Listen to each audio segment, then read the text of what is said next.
6:01. We're gonna start our meeting roll call.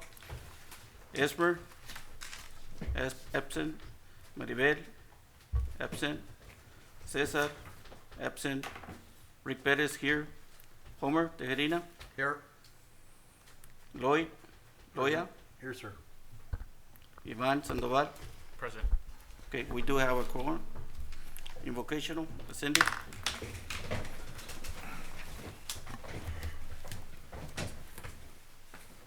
Heavenly Father, as we gather today to conduct matters of business for AGUA SUD, may you give us your guidance, wisdom, and knowledge to make the best decisions for ratepayers and employees. Lord, let this meeting be productive and let your peace surround us today. We ask these things in Jesus' name. Amen. Amen. Now, pledge of allegiance. I pledge allegiance to the flag of the United States of America and to the republic for which it stands, one nation, under God, indivisible, with liberty and justice for all. Okay, anybody sign up for public comments, Mr. Salinas? Mr. Perez, we don't have any public comments at this time. Okay, item 2, this is a public hearing on the 2022 restriction of proposal plan for District 7 single members district in response to the 2020 census. Any comments or Mr. Rios, he's in the line? We or- have Mr. Rios and we have also Jaren on the line as well. Yeah, can you hear me, gentlemen? Yes, sir. Yes, sir. Go ahead. Okay, yeah, my name is Rolando Rios. I'm a redistricting lawyer. Once every 10 years, pursuant to the latest census, every governmental entity that elects representatives on the basis of single-member districts have to analyze their current districts using the latest census. And pursuant to the Constitution, the Equal Protection Clause, every district must be within 10% top to bottom deviation. If you're not within 10%, then you're in violation of federal law. You should have 4 exhibits in front of you, and the first one is basically an analysis of your existing districts using the 2020 census. And I believe you have a deviation on your existing district that exceeds 10%. So because of that, under federal law, you have to equalize the population within 10%. And this has to be done before you can have elections. I prepared 3 different plans, A, B, and C. Plan A is what I call a least change plan. I always just make some minor changes and try to bring you within deviation, which is the district, which is the plan that has the highest deviation. I think it's 9 point something. I don't have it in front of me. And then I did a plan B and C, which lowers the deviation, but well within 10%. And so those are also options. Basically, all you have to do is adopt one of those plans. I recommend either B or C because the deviation is lower. But quite frankly, all 3 plans are constitutional. Now, just way of background, I did the redistricting for Hidalgo and Cameron County for the city of West Loco, Brownsville, McAllen, and so on and so forth.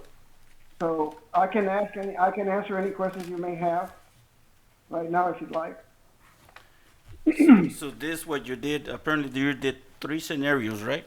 You said? Yes, sir. I did 3 scenarios. Any Number one- is the least change. Yes, sir. Yes, Any go one ahead. of them that the board might choose is, we're in compliance. That's correct. That is constitutional. Once you pick one, I will get the shape file, send it to the county, so they can be ready to conduct your elections. Mr. Rios, so the next time that we have to go and redo this map would be until when? 2032 or it's every 10 years? Well, yeah. The next census is 2030. 2030, You that's can right. you can redistrict again whenever you want, but the law will require you to examine your plan using the 2030 census Okay. before you have elections. But yes, it'll be after the 2030 census. Okay, and then page 1 through 2, you have the districts, and then you have the deviation. Where's the total? Okay, total population. I see it now. And that's for what we have right now in place, or the proposed plan? Well, all the plans in front of you will have the same total amount population. Plan A, B, and C are the redistricting plans that are being recommended.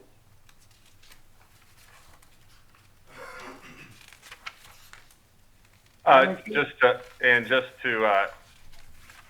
think your question is on that very first map, what says AGUA SUD 2022 benchmark. Is that what you're asking as to? The first map is the current districts as they're set up. Yes. That's correct. Based Well, on- I call it the benchmark plan because that's what you start with. Right.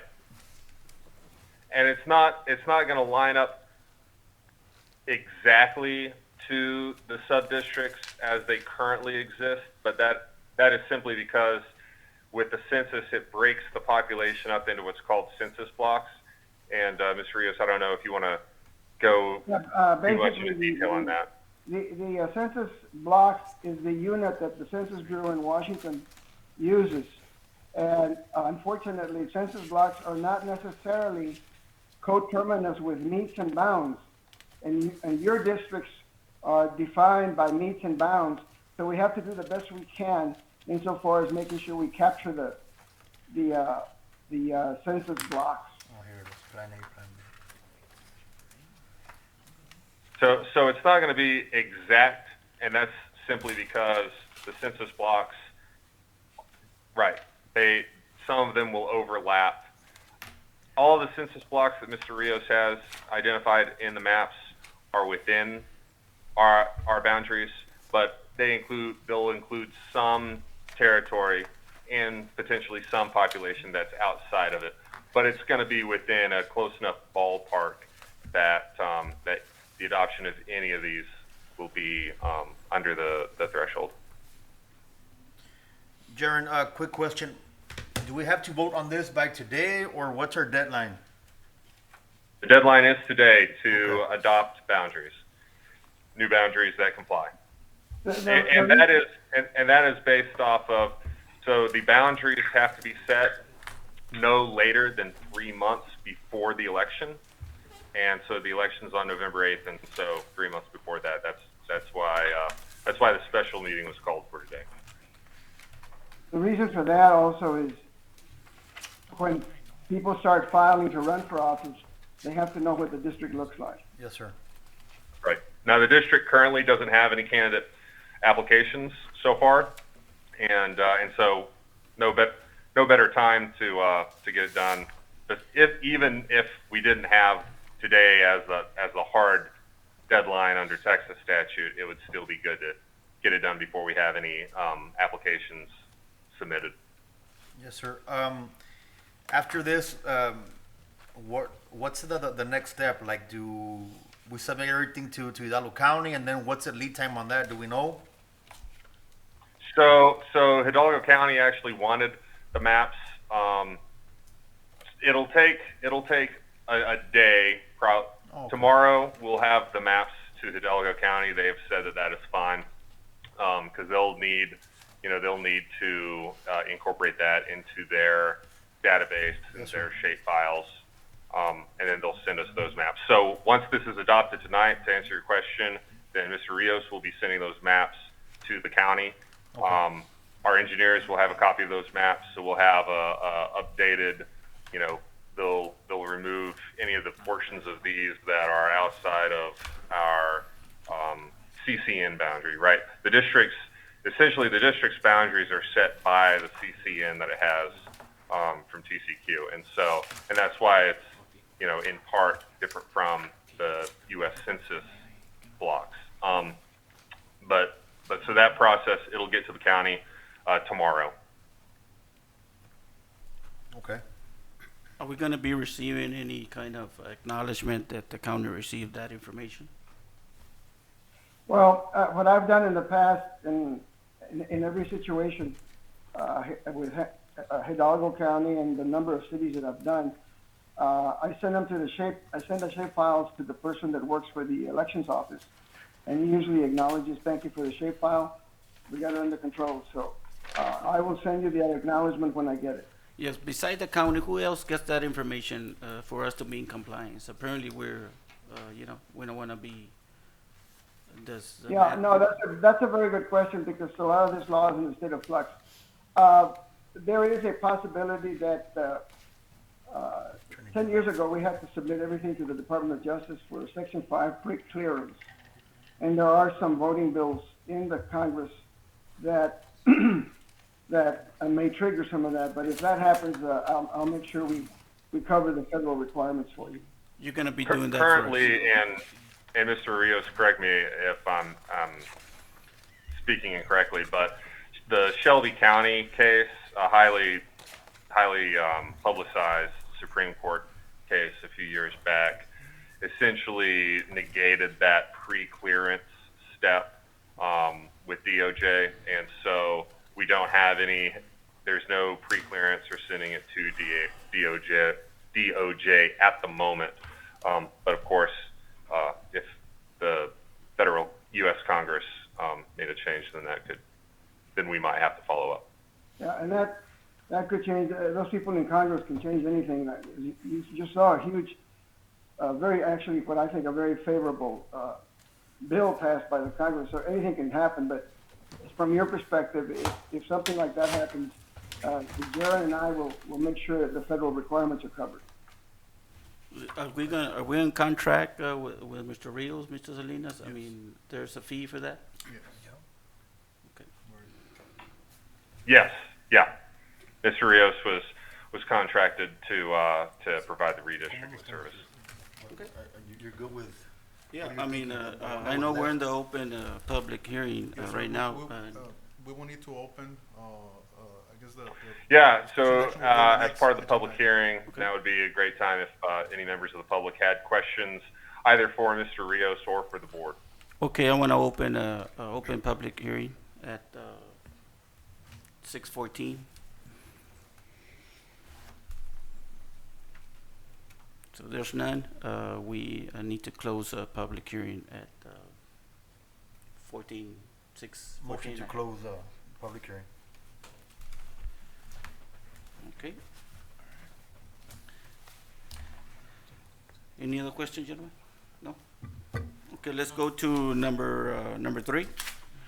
Possible discussion and possible action on approval of a resolution amending the District 7 single-member district for the AGUA SUD Board of Directors in response to the 2020 census.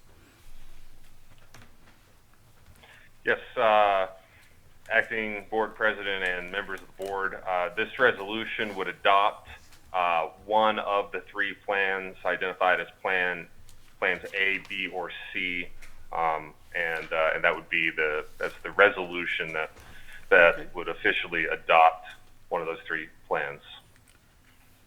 I make a motion As to take, Mr. Rios said, Plan A is the least change. Yeah. That is the least amount of any kind of boundary change among the 3. It has a slightly higher deviation percentage. Plan C has the lowest deviation percentage of the 3. I make a motion to take this item into executive session. Second. Okay, there's a motion and a second to go into executive session.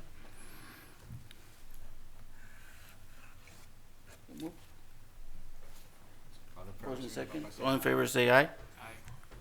Aye. Motion carries. So, Four. Would you like to go to executive session right now? No, I just want to, I want to take a look at it a little more, but I want to go ahead and Until the end of the meeting, okay. yes, sir. want to continue with our Okay, business. Is that okay, Jaron? is that okay, sir? Yes. Okay. That's fine. If you want to consult with the attorneys on any potential legal aspects, Yes, sir. that's fine. But this is one item we need to vote today, right? Yes. There's no doubt. That Okay. is correct. Okay.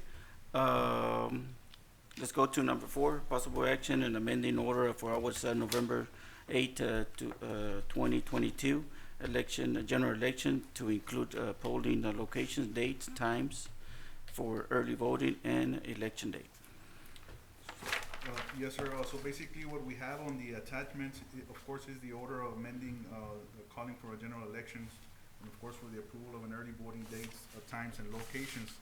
So basically what we have, on Exhibit A is the dates and the times, for the early voting dates, of course, and, election date and time, which is on Exhibit B.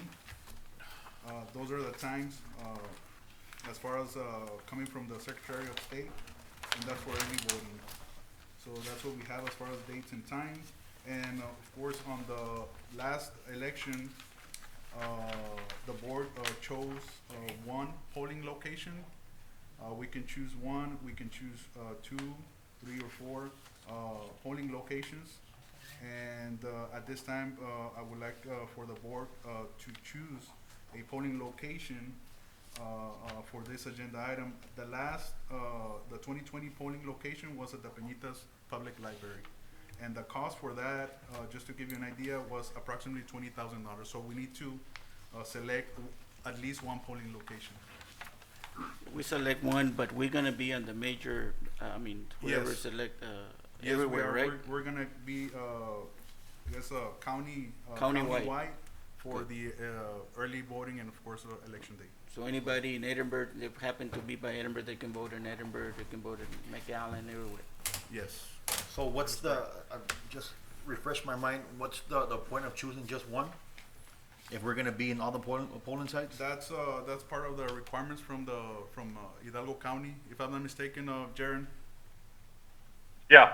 So Hidalgo County requires a minimum location designation of one location.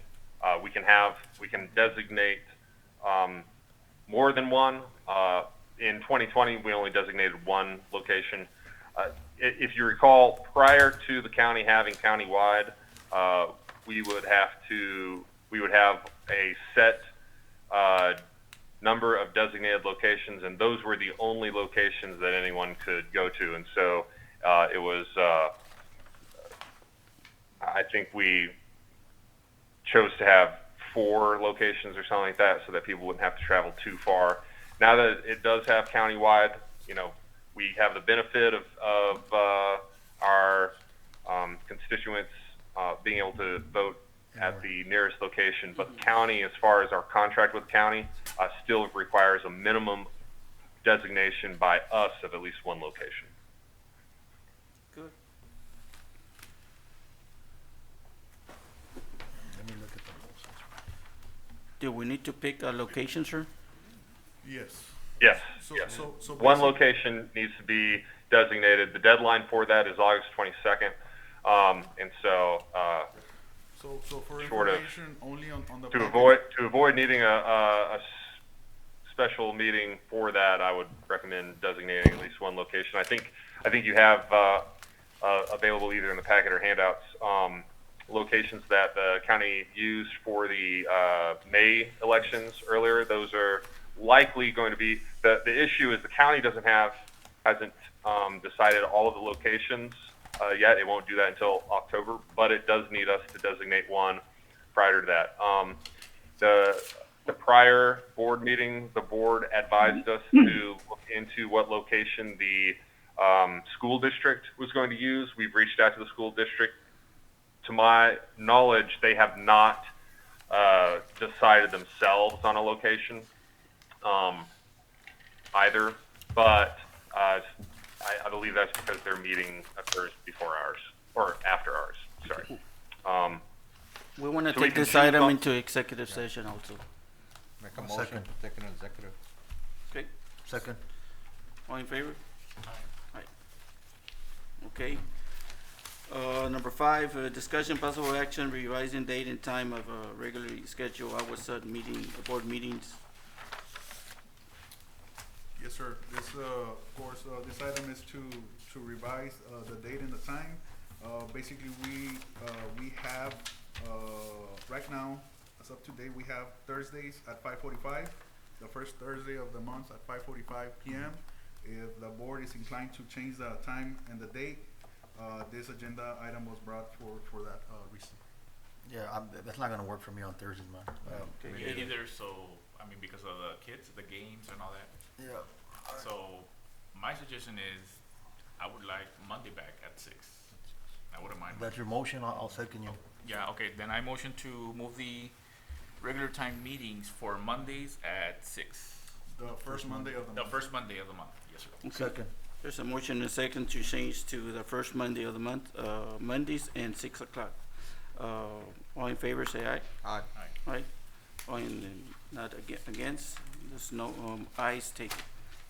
So it's discussing possible action in amending non-standard service agreement for the water and wastewater to be submitted to the S-SI Peñitas Village LLC for the costs related to the water and wastewater service for Saint Size Peñitas subdivision. Yes, St. sir. Ives. Yes, sir, Mr. President, on this, agenda item, we received a letter from, Mr. Ruben Chapa, which, is from Rio Delta Engineering representing the developer. Mhm. So basically what they're asking on, lots number 4 and lots number 6 is, to reduce, the easement, from 15 feet to 10 feet on those, 2 areas. That is the only, part of the NSSA agreement that is going to change. That was the request again made by the engineer, and, we don't have any objections on that. So move. Second. Or there's a motion and a second. All in favor? Aye. Aye. Aye passes, so motion passes. We have a question, Question? Mr. Salinas. Which Mr. one? Salinas, sorry, I'm going back, I guess, to Back item to- 5, but I know it says, revised date and time. But I think, if I'm not mistaken, Lloyd, on September 5th, it's Labor Day, and I think we have it off at school. And that's the first Monday of It's a the, holiday. Yeah, it's a Are we gonna be holiday. closed, Mr. Salinas? Holiday, Every day I think we're gonna be yes, closed here. yes. So usually when it happens on a Monday, can we change it to on a holiday or we need I to guess for set the it? following So Monday, if it, Chairman. yeah, if it's, it would be the next following Monday. It'll It'd be the 12th. which would be the 12th. Which would be the 12th. So do we need to vote on that now, or we'll just post that? Jaron? If we keep the same, the first Monday. I mean, as part of that, you could, I would recommend making a motion, going back to it, making a motion that for September, the meeting be scheduled for September 12th at 6 o'clock. Okay, I need a motion to amend, item 5. Motion Motion? to go back to item 5? Motion, Second. okay. Now we're in motion 5. I need a motion to Change the date. change the date from time and date, actually. For just the board, since the board has already, made the determination that new meetings will be on the first Monday of the month, the amendment just needs to be on for the upcoming September, meeting to have that on the 12th. Yep. Or sorry, not the 12th, the 15th. No, I'm correct, the 12th. Looking at the wrong one. You're confusing us, area. Okay, Okay, so I make a motion to have our meetings on the first Monday of every month at 6 PM. Yes. The only change we're gonna make is, this upcoming month, due to the fact that it's Labor Day, so it will be September 12th. Is that correct? Yes, second. Jaron, it's 12? That is correct, yes, sir. That's my motion. there's a motion and a second. All in favor? Aye. Aye passes. Back to number Okay, 7. back to number 7, possible action in selecting of an agent of record for medical insurance pursuant to Texas Government Code 2254.004, and authorization to negotiate a contract. Yes, sir, Mr. President, we received three RFQ responses for this project, of course, for the medical insurance of record. We received RFQs from Barrett Insurance Services and Newkirk. We received an RFQ from Jaramillo Insurance Services, and we received another RFQ response from Bob Trevino Insurance. Of course, we had an evaluation criteria rank. We had the insurance committee which ranked all these three responses based on an evaluation criteria, which of course includes the respondent's qualified experience, expertise, of course the reputation of the respondents and the respondent services, the quality, the goods or services, and of course past relationships with the districts and any other governmental entities. So we had a matrix criteria which we evaluated, and the committee it's proposing to choose Barrett Insurance Services and Newkirk, and basically everything is based on the evaluation criteria that we had set at the RFQ proposal. And of course, attached we have the matrix, the evaluation criteria matrix.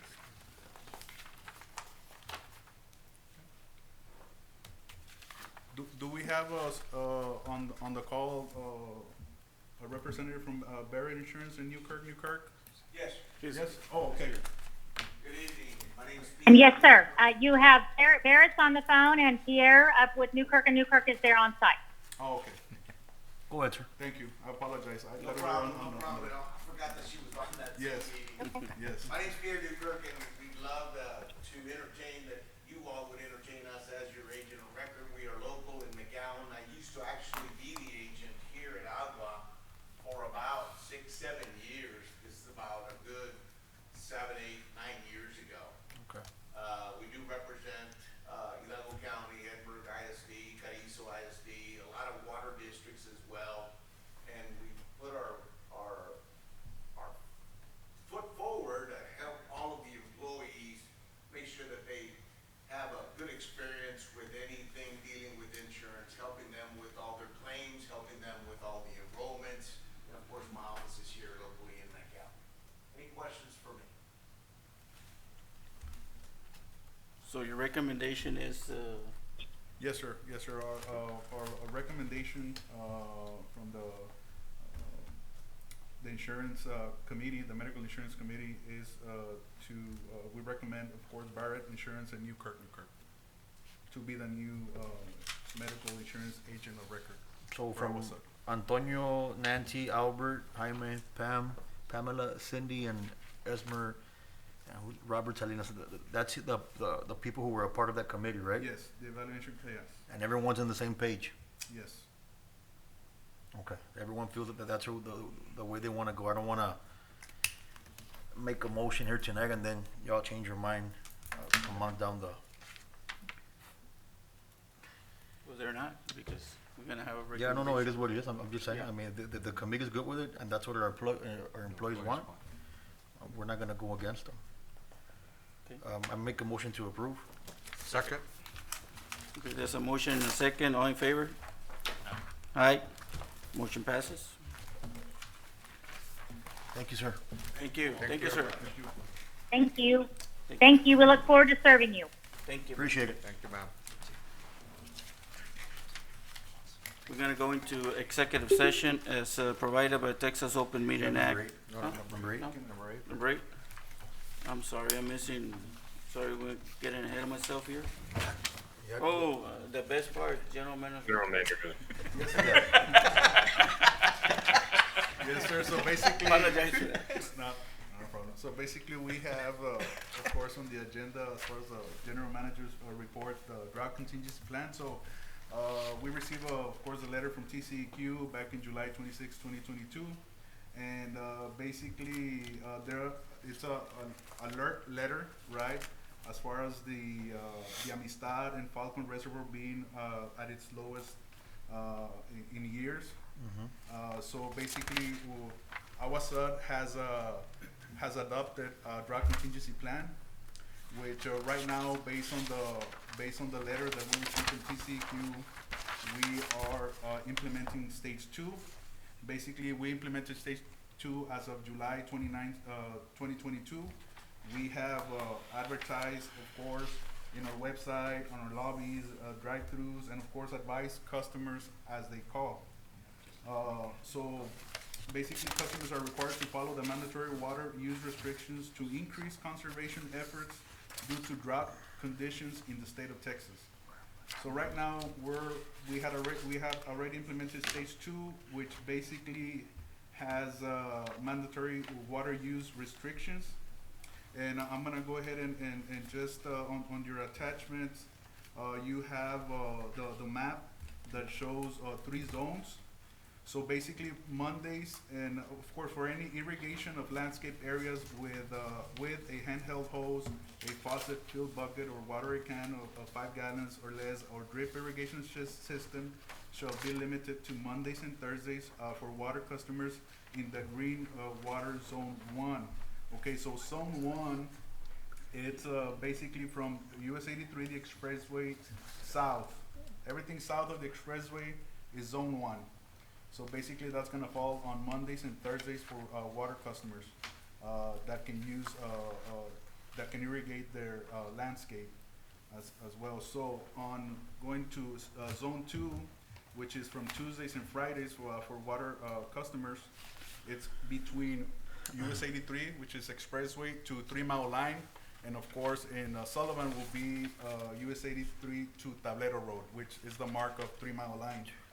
And for zone 3, which is Wednesdays and Saturdays for water customers, will be from 3 Mile Line to 8 Mile Line, 9 Mile Line. So everything, I guess, north of 3 Mile Line within our CCN area where we service. And of course, it goes through many other requirements. We have this on our website, and of course, we're trying to advertise here to the public as well. And what are the watering times, from 8 p.m. to 12 midnight? Yes, We don't have a it's from 8 to 12. That is morning correct. schedule, What, I'm sorry? like AM from like 6 No, a.m. no, everything it's in the afternoon. the evening, In the evening, yes, at from night. 8 to 12 at midnight. That is correct. Robert, who's gonna be like enforcing this? Well, we're gonna be monitoring as much as we can through the CCN, and just to let you know, I mean, there's violations that come with the drought contingency plan that AGUA SUD had adopted. Yes, sir. So basically, for the first violation, the customer will be notified by written notice or green tag to them. For a second violation of the written note, after the written notice, the customer should be assessed a civil fine of $100. And for the third violation, a written notice of the violation, the customer shall be assessed a civil fine of $250. And of course, after on the fourth one, will be a $500 civil fine, and so on and so forth. But everything is part of the adopted drug contingency. Do they go through a judge, or how do we do that?